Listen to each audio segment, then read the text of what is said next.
이제 레위기 27장 마지막 장 이번 주 다음 주 이렇게 설교를 할 예정입니다. 고생하셨다고 미리 말해드리고 싶고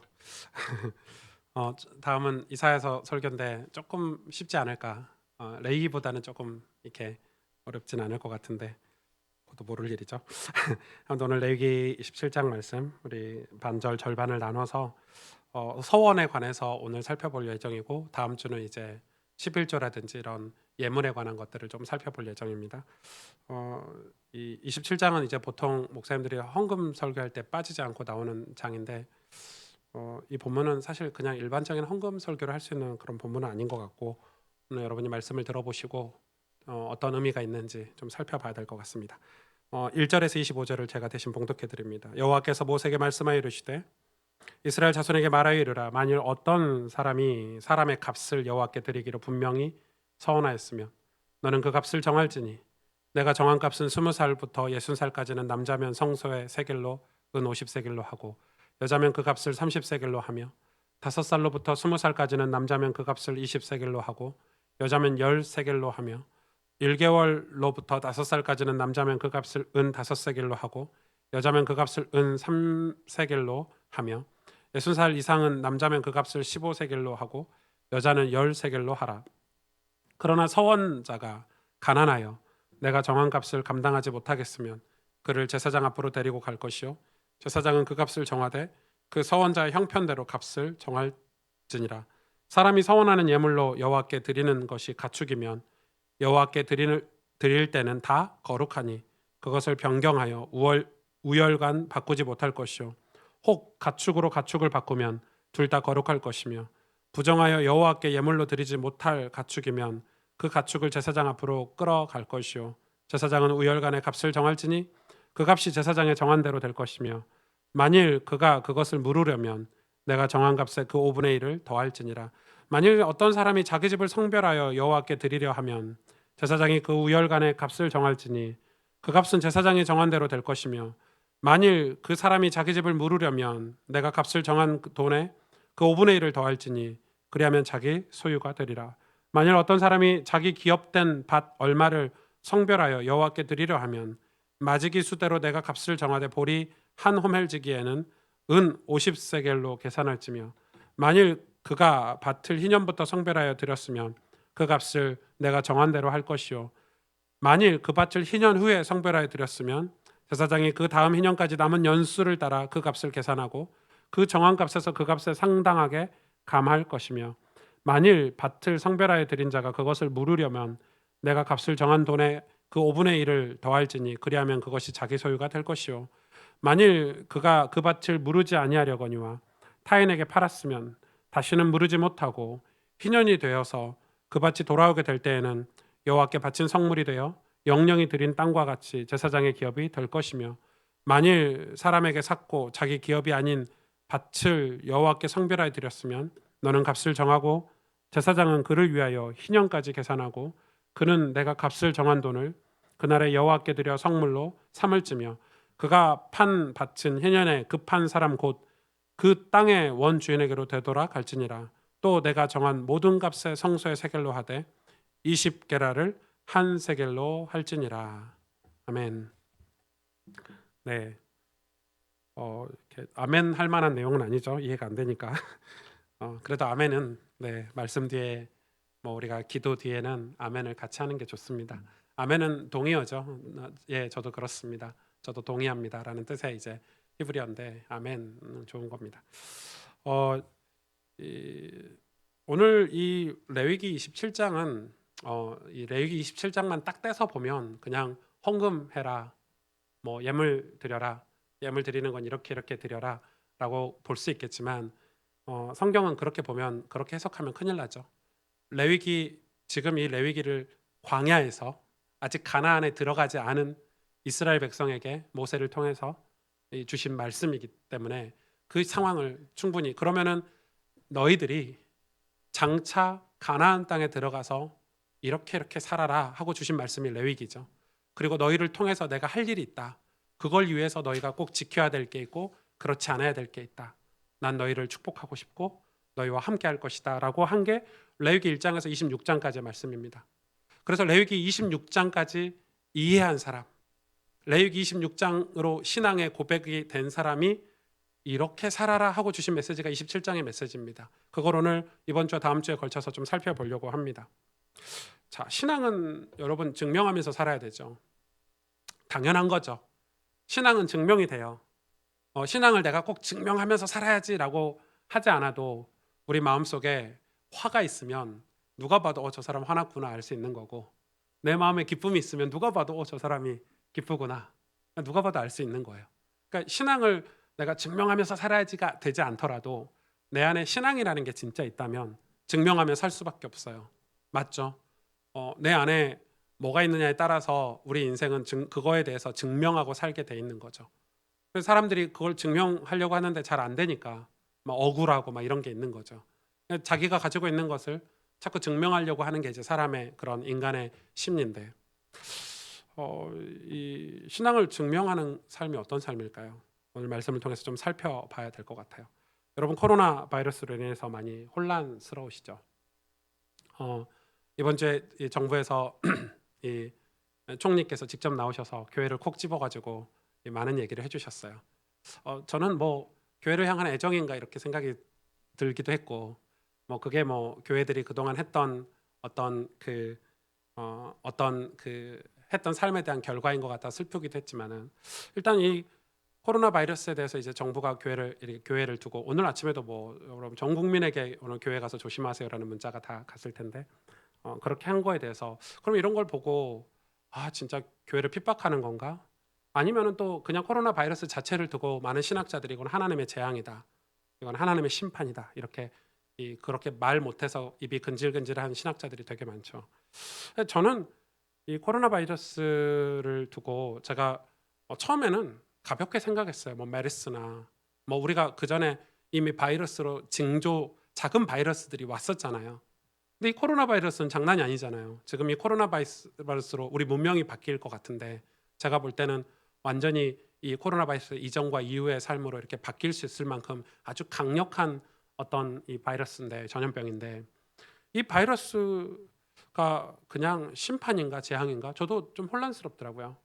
그러다가 제가 좀 궁금해서 환경학자들, 그러니까 생태학자들이죠, 기후학자들, 이런 이 우리나라란다 지구를 연구하는 그런 생태학자들이나 기후학자들, 그런 환경학자들의 이 얘기를 제가 좀 듣게 됐어요. 공부를 하게 됐고, 근데 그 사람들은, 이 환경학자들은 사실 이 바이러스에 대해서 오래 전부터 경고를 이미 하고 있었더라고요.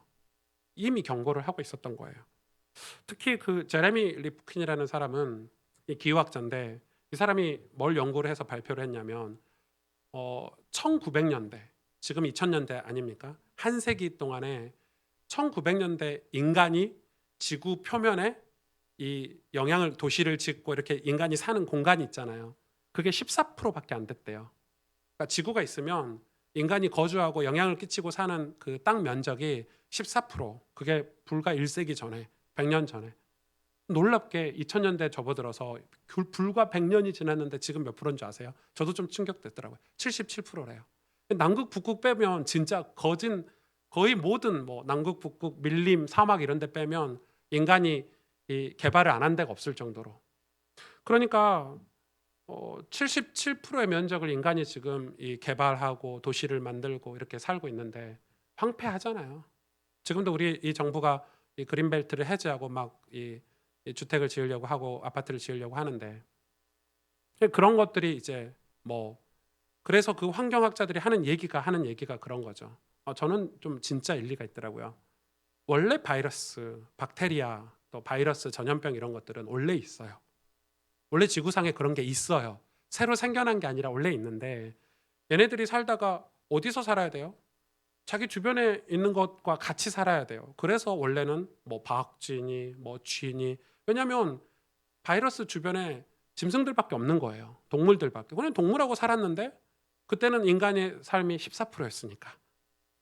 근데 지금은 이 바이러스 주변에 누가 있어요? 인간이 있는 거예요.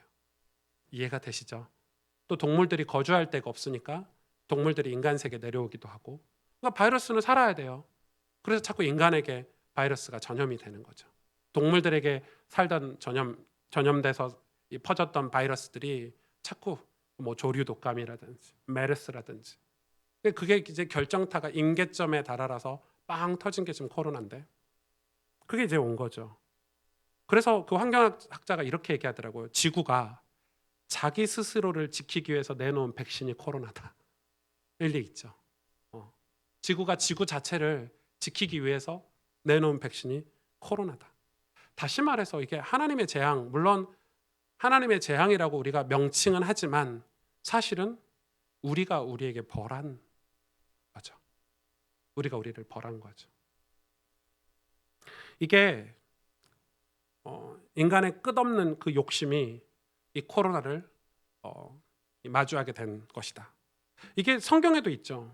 우리가 레위기를 통해서도 확인하잖아요. 여러분 레위기 공부하면서 안식년에 대해서 배우셨죠. 땅은 분명히 안식을 해야 돼요.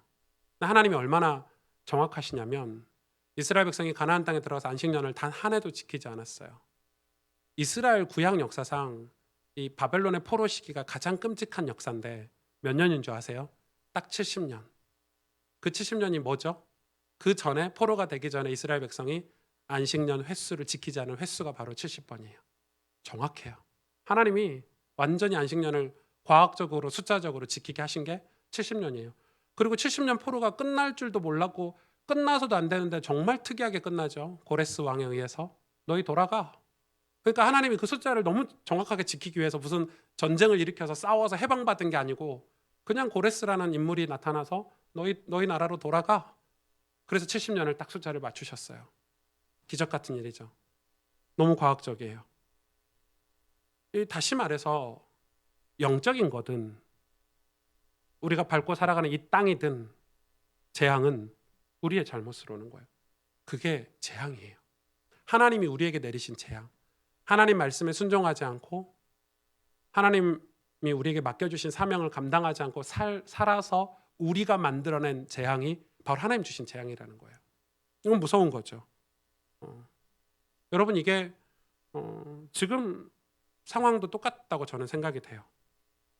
국가가 교회만 공격한다. 맞아요. 사상적으로 저는 좀 문제가 있다고 생각해요. 저는 포괄적 차별금지법을 반대하는 목사예요. 저는 서명도 다 했어요. 제 주민등록번호도 다 냈고. 그거는 왜냐하면 이 정부를 싫어하는 게 아니라 성경과 반대되는 거기 때문에 우리의 미래를 두고 저는 반대를 하고 글을 쓰고 최선을 다해서 제 입장에서는 할 거예요. 그러나 이번 주에 나온 그 코로나에 대해서 교회에 관한 정부 지침은 조금 다른 관점으로 봐야 된다고 생각해요.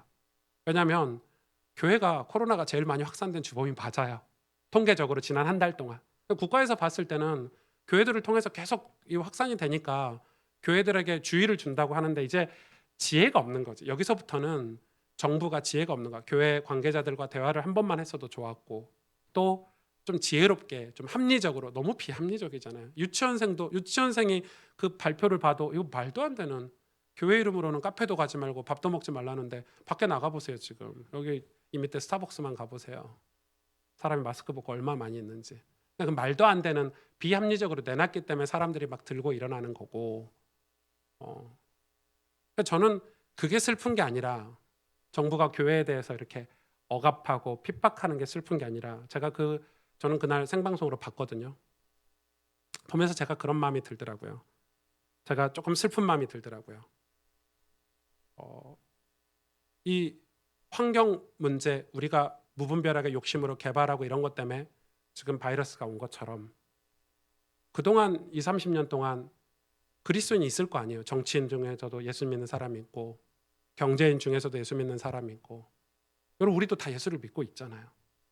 우리가 그동안 이 국가가 이렇게 했을 때 교회에 대해서 이런 얘기를 했을 때 교회에 대해서 이렇게 손가락질을 했을 때 교회에 대해서 이런 어떤 압박을 가했을 때 우리가 이거를 변론하면 할 사람이 몇 명이나 있을까? 우리가 변론을 했을 때 교회들이 다 변론을 해요. 변론을 했을 때 이 시민들이 이 나라 국민들이 그거를 지지해주고 옹호해주지 않는 분위기 그건 우리가 만든 거 아닌가? 그건 우리가 만든 거 아닌가? 그동안 교회가 성전 건축하고 부흥한답시고 앞에서는 거룩한 척 온갖 행사들을 다 하면서 뒤에서는 정말 그리스도인답게 살았나? 빛과 소금의 역할을 다해서 살았나? 그렇게 질문해 봤을 때 저부터도 그렇게 안 살았거든요. 많은 목회자들이 스캔들이 나고 많은 실력 있는 이 위대한 사람들이 이 노년에 무너지고 뒤에서 온갖 재정적인 불법을 다 하고 그게 목사들이잖아요. 그러니 우리가 지금의 상황을 사실은 만든 거 아닌가. 그게 더 저는 슬프더라 이거예요. 우리가 싸울 건 싸우고 또 잘 해결해 나갈 건 해결해 놔야 되겠지만 사실 우리가 우리의 모습을 많이 돌아봐야 돼요. 우리는 지난 시간 우리 욕심을 따라 살면서 성경을 잃어버렸고 성경을 잃어버린 우리는 예수님의 가르침을 잊어버리고 살진 않았습니까? 우리가 정말 신앙을 증명하면서 우리 삶의 터전에서 살았다면 누가 교회를 손가락질할까요? 누가 우리의 예배를 이렇게 비참하게 만들 수 있을까요? 우리가 이걸 변론했을 때 맞아. 교회는 우리가 보호해줘야 돼. 이런 말이 나와야 정상 아닌가요? 저들에게서. 교회가 얼마나 중요한 일을 많이 하고 좋은 일을 많이 했는데 저들이 우리에게 얼마나 선한 영향력을 끼쳤는데 교회는 그렇지 않은 곳이야 라고 저들이 스스로 변론을 해야 되는데 우리가 그렇게 살지 못한 거죠. 교인들의 이중성, 목회자들의 이중성, 교회들의 이중성. 신앙은 증명하면서 살아야 되는데 오늘 이 레위기 27장은 정말 저는 27장 말씀을 준비하면서 진짜 가슴이 너무 벅찼거든요. 자, 사실은 오늘 25절까지의 내용은 어떤 내용입니까? 제가 하나하나 설명하지 않겠습니다. 제가 요약을 하자면 사람으로 서원하라는 것입니다. 사람, 그러니까 나를 드리라는 거예요, 하나님께. 그리고 가축을 드리기도 하고 오늘 보니까 집이나 땅을 드리기도 하는 거죠. 누가 보면 야, 서원해. 집 헌금해. 교회다 바쳐. 야, 밭도 바쳐. 땅도 바쳐. 야, 너도 서원해. 이렇게 들릴 수 있겠지만 오늘 그런 내용이 아닙니다. 왜냐하면 문맥적으로 봤을 때 하나님은 서원을 강조하지 않으십니다.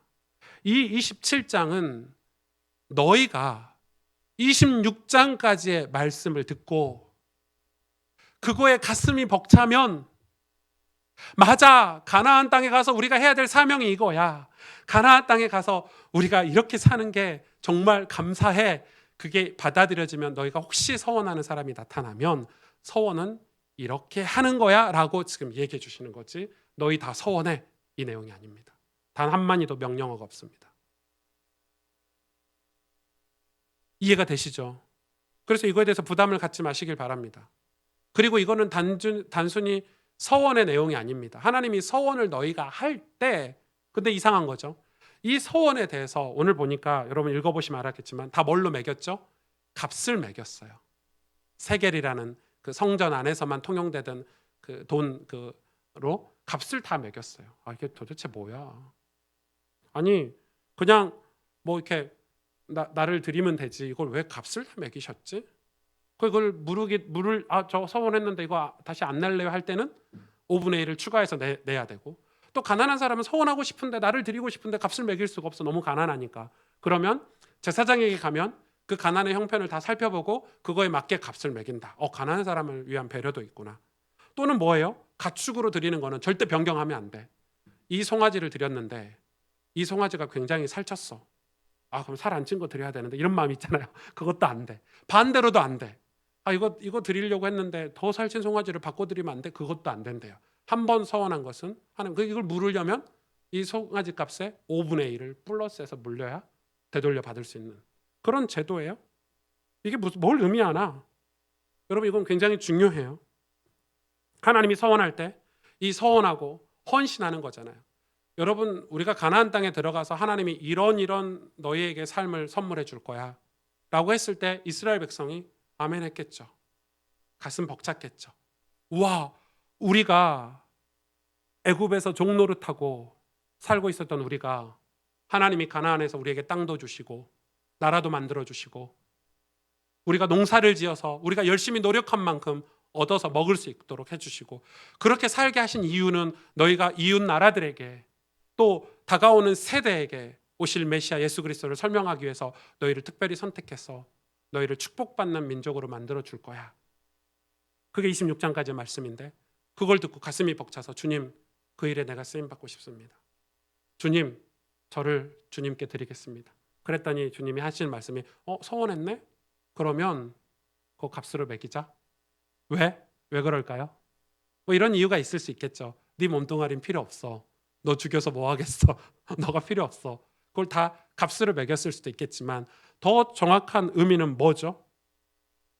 내가 내 인생을 하나님께 드렸어요. 굳이 짐승이나 집이나 땅이 아니더라도 나를 제일 먼저 드렸어. 근데 이걸 왜 값으로 매겨놓으셨냐? 이 서원은 하나님이 나라를 위해서 주의 나라가 확장되는 일에 쓰임받겠다 했을 때 값을 매렸을 때는 하나님이 그걸 증명하라는 거죠.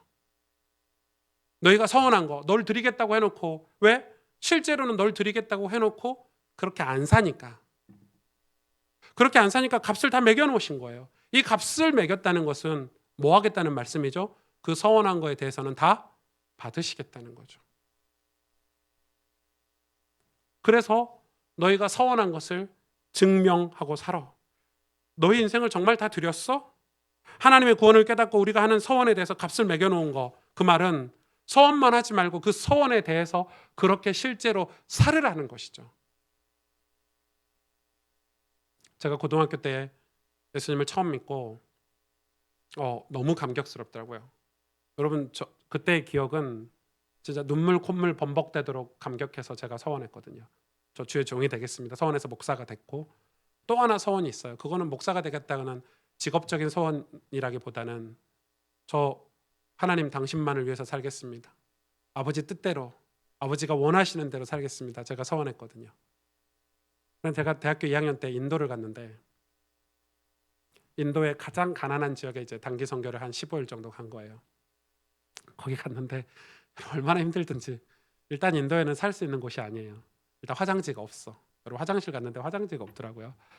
이 생활이 이게 저같이 비유가 좋은 사람도 네팔 이런 데는 천국이고 제가 볼 때 저희가 좋은 호텔만 가서 그런지 그 당시 1997년도니까 인도는 아니다 싶은데 너무 인도 선교지를 다 다니고 은혜를 받고 마지막 날 밤에 선교사님이 이렇게 우리에게 말씀을 주시는데 선교사님 그러는 거예요. 그날 우리가 한 20명 정도 됐는데 막 뜨겁게 기도하고 막 기도하다가 혹시 이 중에 저희가 다 신학교 학생들이었으니까 혹시 이 중에 인도를 위해서 선교사로 서원할 사람이 있습니까? 이렇게 질문하시더라고요. 제가 진짜 그날의 감정으로는 아멘 할 뻔했거든요. 근데 그날은 감정보다 이성이 더 앞섰어요. 도저히 인도는 못 오겠다. 나 인도는 올 자신 없다. 그러니까 거기도 그렇죠. 우리가 이 비브리지를 통해서 망칸 마을 가봤잖아요. 이런 데선 절대 나는 못 살겠다. 나는 중국의 이 리스족 같은 이 소수민족 사역하는 제 친구가 소수민족 사역하는 선교사가 한 명 있는데 얼마나 귀한지 그거 가보고 알았어요. 리스족 안 가봤으면 소수민족 사역이 그렇게 힘들다는 거 몰랐는데 서원은 그런 거예요. 근데 제가 하나님 뜻대로 살겠다고 내 인생 하나님께 드리겠다고 했는데 하나님 뜻대로 나를 그럼 사용하시는 대로 제가 아멘하고 순종해야 되잖아요. 서원을 그렇게 했으니까. 그래 그렇게 사라지나요? 하나님 야 승주야 너 여기 가. 하나님 거기만 빼고요. 너 이거 해.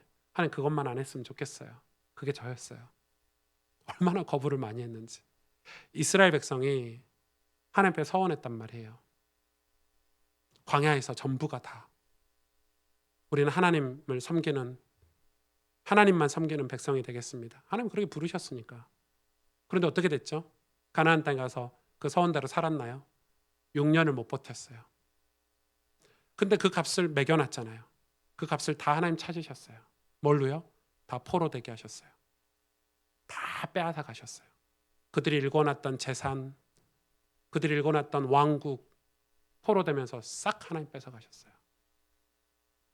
정확하세요. 하나님 그 값을 그대로 안식년 70년도 뺏어가셨지만 하나님이 가져가셨지만 그들의 모든 것 다 빼앗아 가셨어요.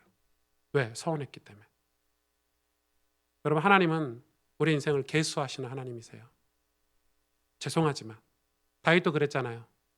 다윗이 은혜의 사람이었고 회개의 사람이었지만 그가 잘못한 거에 대해서는 하나님 다 벌하셨어요. 근데 그게 축복이에요 사실은. 우리가 잘못한 거에 대해서 하나님께 벌을 받는 사람이 축복받는 사람이에요. 그걸 회개하고 받아들일 수 있는 사람이 은혜의 사람이에요. 그러니까 지금 이 소원을 누가 합니까? 그러면은 아무도 소원 안 하겠네요? 아니요.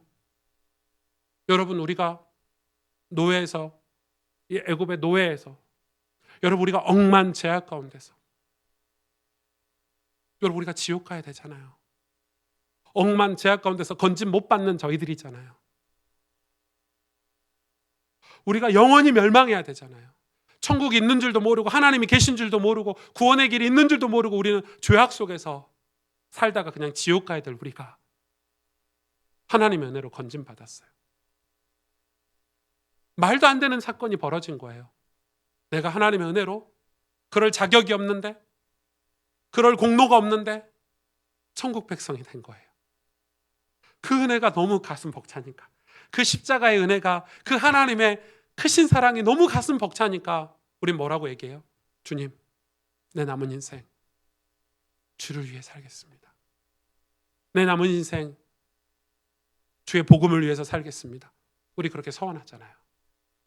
근데 그 서원을 뭐라고요? 다 값을 매기래요. 하나님 다 값을 매기래요. 하나님이 지금 오늘 이 레위기를 마무리하시면서 중요한 얘기를 하시는데 헌금해라 얘기가 아니에요, 여러분. 하나님 뭘 보시는 거예요? 지금 이스라엘 백성이 서원할 수 있는 사람인가? 이 언약 백성이 이 언약을 증명하면서 살 수 있는 신앙인인가? 그걸 보는 거예요. 다시 말해서 레위기 26장 1장부터 26장까지가 다 이해가 되고 나면 그 구속사, 우리를 구원하신 그리스도의 그 놀라운 십자가 사랑을 깨닫고 나면, 하나님을 믿고 나면 그 하나님을 믿느냐에 대한 내 결단, 내 서원, 그걸 값으로 다 매기신다는 거예요. 룻기에 보면, 이 구약성경 룻기에 보면, 여러분 구약성경은 하나도 빠짐없이 하나님이 장치로 다 우리에게 성경을 선택해서 설명하시는 거거든요. 룻기에 보면 보아스라는 인물이 나오죠. 원래 룻이 주인공인데 저는 제가 룻기를 읽을 때는 보아스가 훨씬 더 멋있는 인물이에요. 왜냐하면 룻이 자기 남편이 죽고 나서 자기 고향으로 가도 되는데 자기 시어머니의 하나님을 믿겠다고 남았잖아요. 과부로 살아야 된다는 거예요. 생각해보세요. 말도 안 되는 거죠. 고향으로 친정으로 가야 정상 아닙니까? 시댁에 왜 있어요? 남편이 죽었는데 남았단 말이에요, 룻이. 그러면서 룻이 그 아주 자세하게 룻기에 설명되고 있는 게 뭐냐면, 룻이 뭐 하죠? 보아스라는 사람의 땅에 밭에 가서 이삭을 줍는 거를 성경이 조명을 해요. 여러분, 그게 뭐예요? 이 보아스가 얼마나 신실한 사람인가 증명하는 거예요. 왜? 하나님이 레위기에 이 밭에 이삭을 다 줍지 말라고 했어요. 가난한 자와 나그네와 고아를 위해서 이삭을 남겨두라고 했어요. 그 말은 보아스가 무슨 사람이에요? 성경의 사람이라는 거예요. 성경대로 사는 거예요. 그러면 우리는 이렇게 얘기할 수 있겠죠. 아니, 이걸 싹 긁어 모아가지고 이삭 한 개도 남김없이 싹싹 긁어 모아가지고 이거 팔아가지고 선교헌금하고 선교하면 되지. 지금 한국교회가 그렇게 하고 있죠. 틀린 거죠. 그럼 보아스 입장에서는 얻는 게 뭐예요? 보아스가 도대체 얻는 게 뭐냐고요. 누굴 얻었어요? 룻을 만났어요. 룻과 눈이 맞아서 결혼했죠. 그게 얻는 거예요? 아니죠. 보아스가 예수 그리스도 족보에 들어가게 된 거예요. 예수 그리스도 족보에 들어가게 된 거예요. 예물을 드리는 것은 하나님이 법으로 정해서 드리는 게 아니에요. 하나님의 은혜에 감격해서 예물을 드리고 싶은 사람의 것이에요. 내가 은혜를 받았기 때문에, 내가 억만 죄악에서 지옥에서 건진받았다는 걸 깨닫고 아는 사람이 내 인생을 하나님께 드리는 거예요. 그런데 그 드리는 거는 손해보는 거죠. 손해보는 거예요. 희생하는 거예요. 여러분, 희생하는 거잖아요. 내 삶을 드리고 내 재산을 드리고 내가 하나님께 뭔가를 드려서 사는 것은 손해보는 거예요. 그럼 얻는 게 뭐냐는 거예요. 기독교인이, 그리스도인이 뭘 얻을 수 있어요? 보아스를 통해서 할 수 있죠. 구원을 얻을 수 있죠. 천국을 이미 얻었잖아요. 여러분, 헌금은 그런 거예요. 우리의 헌신은 그런 거예요. 그런데 보세요. 이 고린도후서 8장에 이거 신약에 와서 제일 이 예물 드림에 대해서 잘 설명해 놓은 거, 서원에서 잘 설명한 게 고린도서 8장인데 1절부터 제가 읽어볼게요. 형제들, 하나님께서 마게도냐 교회들에게 주신 은혜를 우리가 너에게 알리노니 환난의 많은 시련 가운데서 그들의 넘치는 기쁨과 극심한 가난이 그들의 풍성한 연보를 넘치도록 하게 하였느니라. 이해가 안 되죠? 앞뒤가 안 맞는 문법이잖아요. 넘치는 기쁨과 극심한 가난이 어떻게 같이 있을 수 있어요? 그런데 극심한 가난이 풍성한 연보는 요즘으로 말하면 헌금이죠. 헌금을 넘치게 했대요. 말이 안 되잖아요. 3절, 내가 증언하노니 그들이 힘대로 할 뿐 아니라 힘에 지나도록 자원하여 이 은혜와 성도 섬기는 일에 참여함에 대하여 우리에게 간절히 구하니 우리가 바라던 것뿐만 아니라 그들이 먼저 자신을 죽게 드리고, 헌신은 이런 거죠. 오늘 레위기서 말씀처럼 자신을 먼저 죽게 드리고 또 하나님의 뜻을 따라 우리에게 주었도다. 그러므로 우리가 디도를 권하여 그가 이미 너희 가운데서 시작하였은즉 이 은혜를 그대로 성취하게 하라 하였노라. 오직 너희는 믿음과 말과 지식과 모든 간절함과 우리를 사랑하는 이 모든 일에 풍성한 것 같이 이 은혜에도 풍성하게 할지니라. 내가 명령으로 하는 말이 아니오 오직 다른 이들의 간절함을 가지고 너희의 사랑의 진실함을 증명하고자 함이로다. 우리 주 예수 그리스도의 은혜를 너희가 알거니와 부요하신 이로써 너희를 위하여 가난하게 되심은 그의 가난함으로 말미암아 너희가 부요하게 하려 하심이라. 예수님이 가난하게 되셨잖아요. 이 땅에 오셔서. 그 이야기죠. 10절에 이 일에 관하여 나의 뜻을 알리노니 이 일은 너희에게 유익함이라. 너희가 1년 전에 행하기를 먼저 시작할 뿐 아니라 원하기도 하였은즉 이제는 하던 일을 성취할지니 마음에 원하는 것과 같이 완성하되 있는 대로 하라. 할 마음만 있으면 있는 대로 받으실 터이요 없는 것은 받지 아니하시리라. 이는 다른 사람들은 평안하게 하고 너희는 공고하게 하려는 것이 아니요 균등하게 하려 함이니 이제 너희의 넉넉한 것으로 그들의 부족한 것을 보충함은 후에 그들의 넉넉한 것으로 너희의 부족한 것을 보충하여 균등하게 하려 함이라. 기록된 것 같이 많이 거둔 자도 남지 아니하였고 적게 거둔 자도 모자라지 아니하였느니라. 구원의 깊은 은혜가 있다면 그거를 증명하고 사는 것, 그걸 하나님이 값으로 다 매겨놓으신 거죠. 그러니까 신앙은 여러분 뭐예요?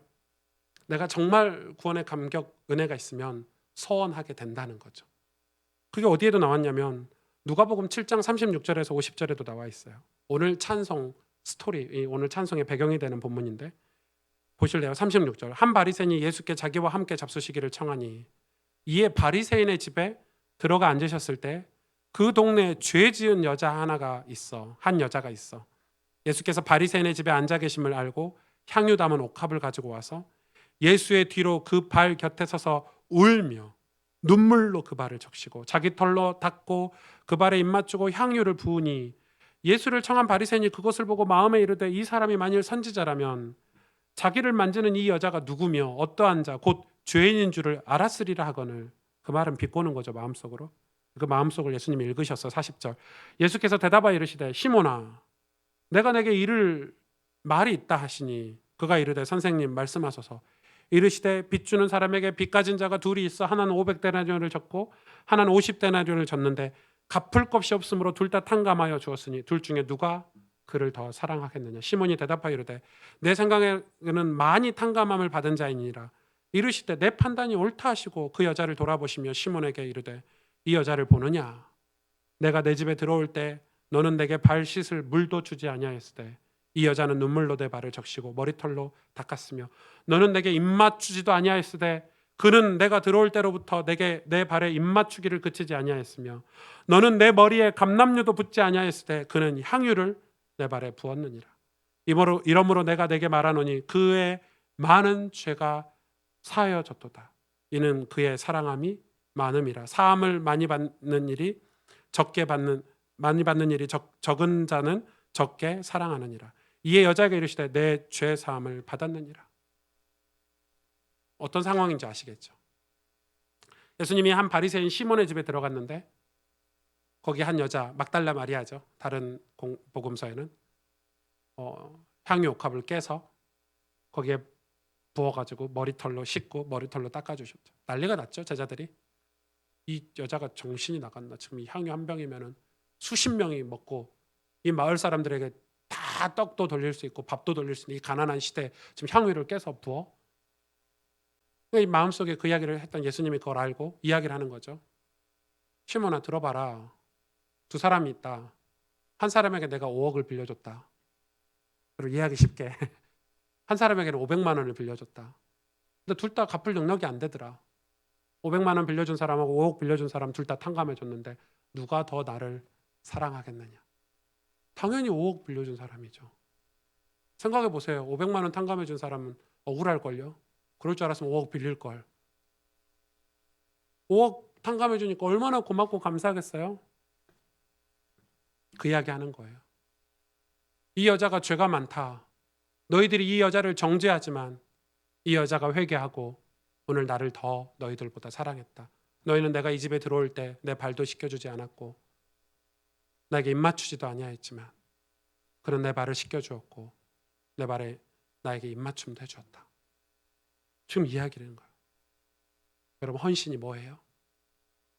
하나님께 예물 드리는 게 어떤 의미가 있어요? 근데 우리는 이 예물, 헌신을 다 돈으로 계산하죠.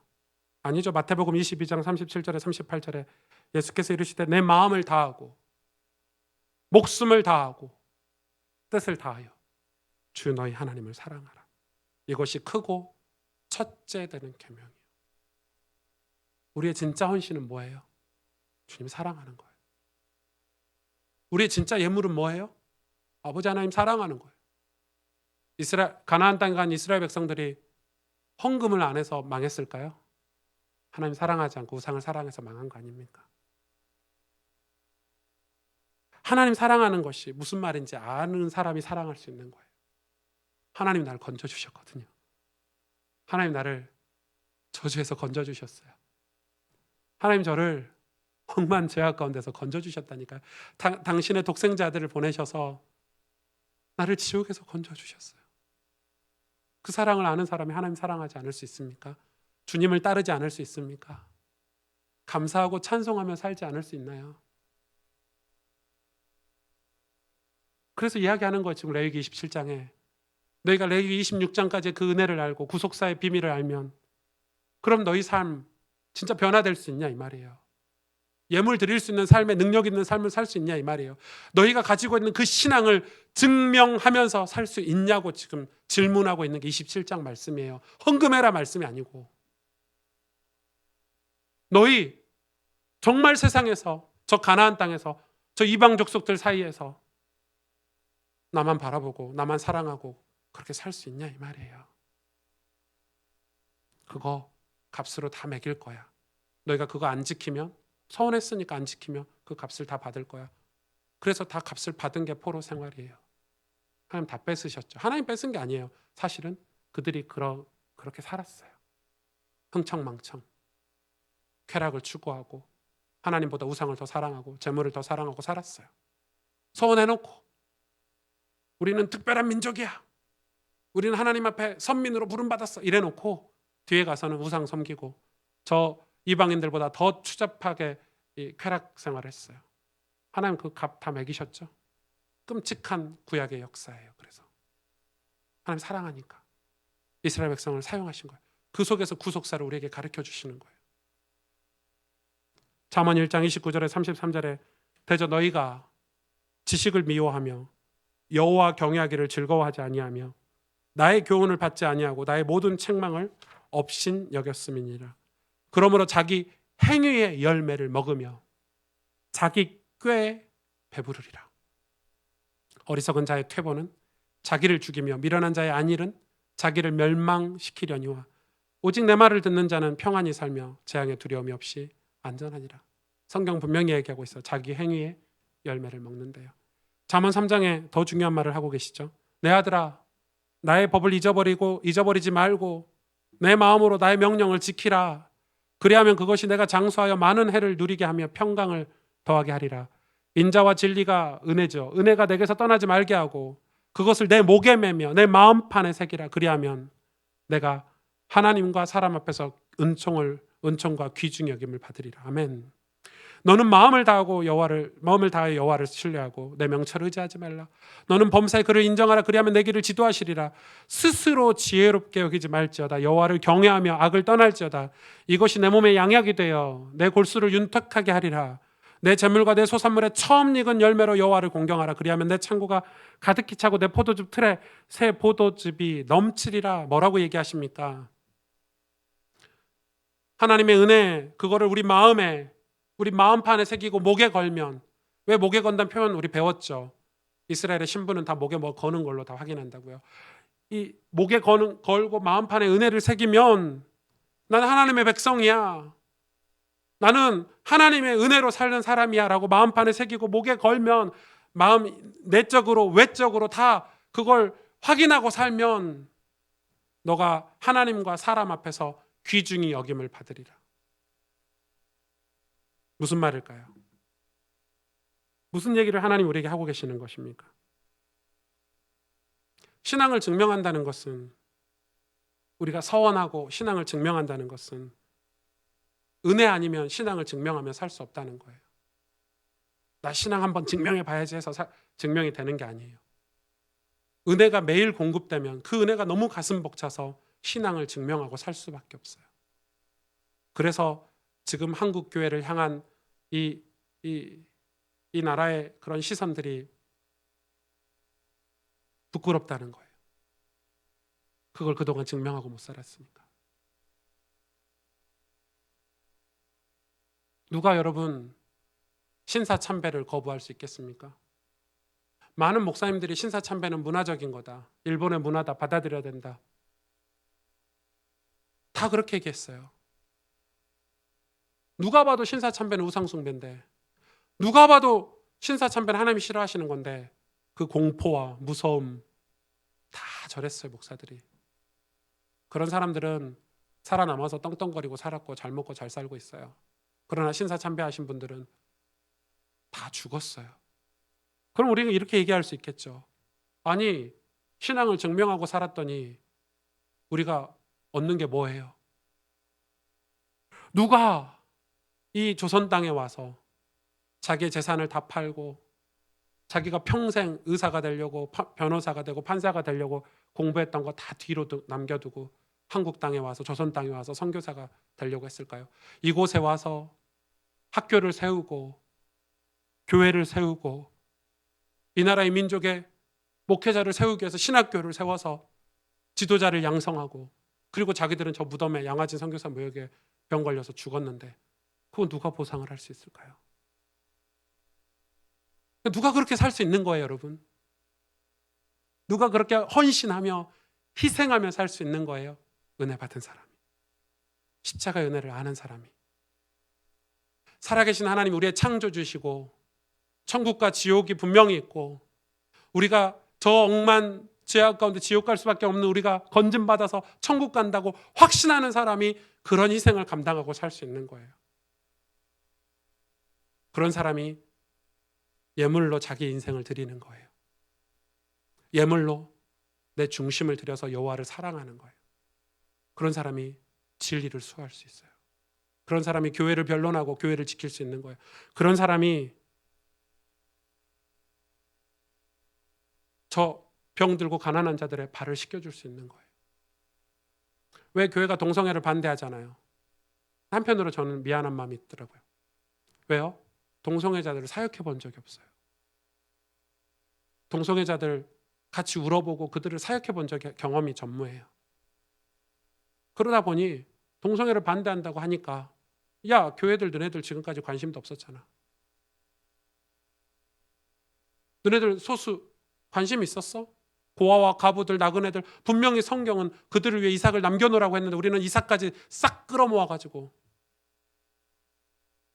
명목은 선교한답시고 명목은 부흥한답시고 우리는 우리의 삶 속에서 은혜를 나누며 저들의 발을 씻기며 예수님처럼 죄인들과 같이 식사하며 예수님처럼 제자들의 그 더러운 발을 씻기며 살 수 있었나요? 왜요? 자존심 때문에 그렇게 못했어요. 우리 입장이 있지. 그래도 우리가 누군데. 한국교회 목사들이 다 그랬어요. 그래도 내가 이 큰 교회 대형교회 목사인데 말이야. 무슨 말이에요? 은혜가 없는 거예요.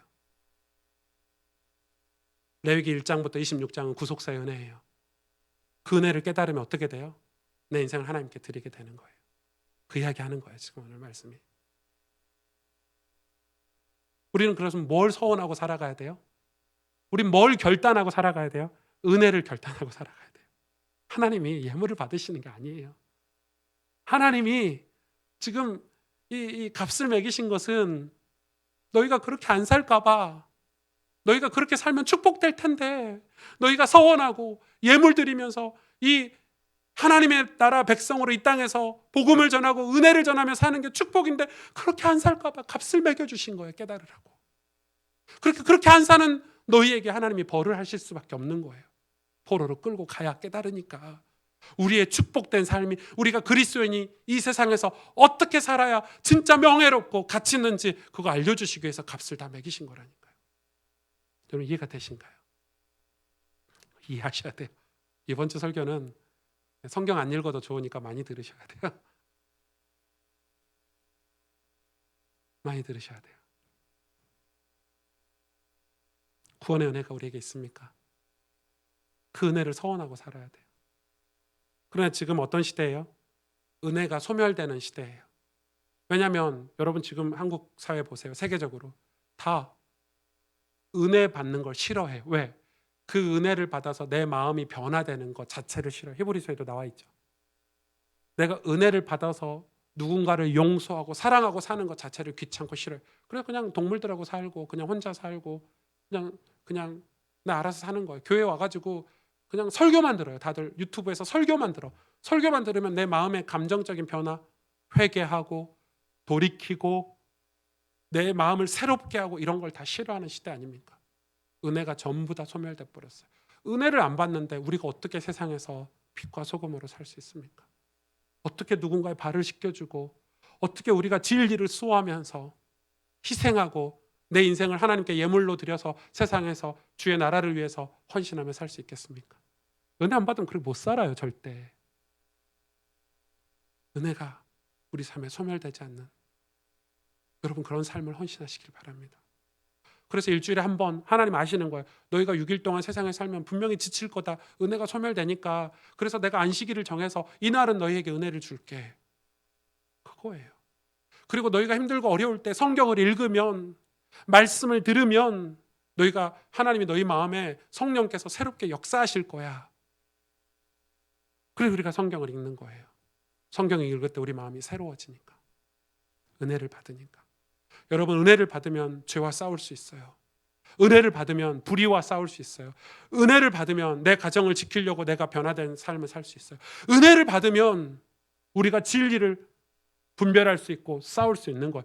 은혜를 받았기 때문에 신사참배도 거부하는 거고 은혜를 받았기 때문에 선교지를 위해서 내 인생을 다 드려도 아깝지 않은 거예요. 그들이 실패한 인생인가요? 조선 땅에 와서 희생한 게 실패한 인생인가요? 신사참배하다 죽은 게 실패한 인생인가요? 아니잖아요. 그분들이 천국에서 면류관을 다 받으셨잖아요. 스테반처럼. 그게 어떻게 실패한 인생이에요? 그분들 때문에 우리가 이 자리에 있는데. 은혜 아니면 우리는 우리의 신앙을 증명할 수가 없어요. 그래서 여러분 우리는 은혜 받아야 되는 거예요. 그 은혜가 소멸되지 않도록 세상에 우리의 신앙을 증명할 수 있는 그런 은혜의 삶이 우리에게 회복되기를 원합니다. 기도하겠습니다.